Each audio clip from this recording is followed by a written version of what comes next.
Hello, this is Modern Master Art, and this is my treble portrait of three children. These are pictures which were commissioned by a friend of mine who I've known most of my life, and these are his three children.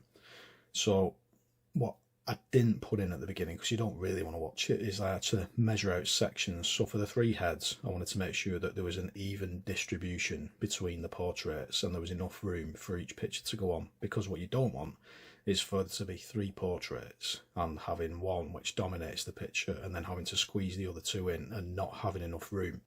So I measured it out first to make sure I had plenty of room for all three sections. And on the first portrait, what I'm doing is I'm trying to layer up gradually the shading, because there's two different light sources, one from above and one from the side. So it's trying to illustrate the fact that the face is in shade.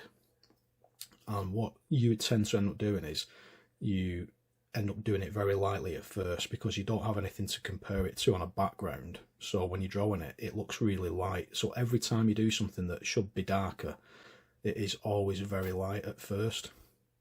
So as you can see on the baby's face now, you'll see I keep going back to the shadowing on the left hand side, because I keep drawing it and thinking it's too light, because when I add in the other details it isn't dark enough.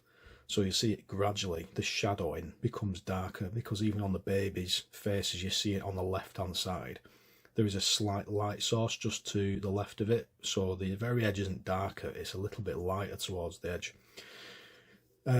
This took about 40 hours I think in total, and it takes a long time to do details of flesh and skin, and I used the Renaissance technique, which was famed a lot by Da Vinci, the sfumato or smoke technique. So you can see that distinction between going light to dark on the skin. It really gives it a fleshy look to it.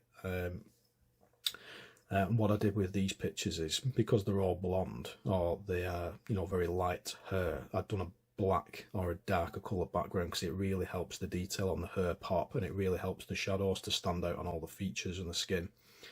The biggest challenge with this is making sure that you've got the heads the right size, and you've not got one dominating the billing, so to speak. Obviously with a baby's head you can't scale that up as much as you can do with a children's faces, so the baby's head looks slightly bigger, but it's to try and fit it in with the other two pictures, because obviously the baby's a lot smaller. Getting the eyes right, the eyes have to pop on these pictures. If you do every detail on the picture correctly, it means nothing when the eyes don't look right. If they look like a little bit like they're not quite looking at you, the gleam in the eyes isn't quite right, the pupils aren't quite right, and it could easily look like they are looking away from you. So you've got to make sure that the focal point of the eyes is looking at you, particularly if they are sort of on a photograph looking towards you.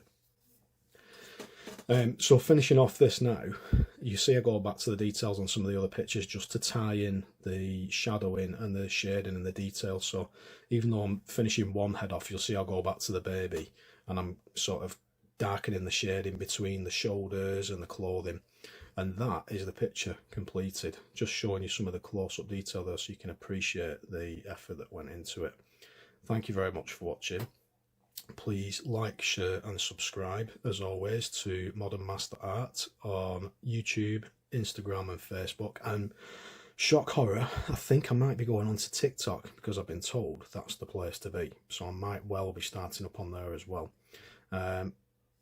Check it out, and I'll have some more videos for you very soon. Thanks for your time. Goodbye.